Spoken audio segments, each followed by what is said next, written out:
நம்ம வாழ்க்கையில் இங்கே இருக்கிற சில பேர் இந்த மாதிரி இருக்கோம்.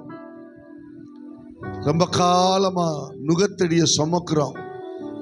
தோளில் சும, கழுத்தில் நுகம், அப்புறம் அடிமைத்தன கயிறு. இந்த மூன்றையும் பிசாசு பல குடும்பங்களிலே அவன் கட்டி வைத்திருக்கிறான். ஏன்னே தெரியல.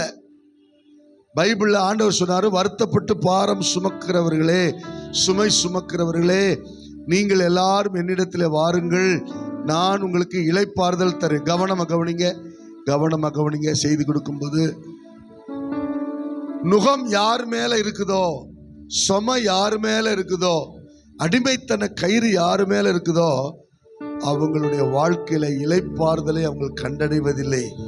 ஒரு இளைப்பாறுதலற்ற நிலைமையில இருக்கிறாங்க. அதை இயேசு சுவாமி பார்த்தாரு. அவங்க சுமக்கிற சுமை பலவிதமான சுமைகள்.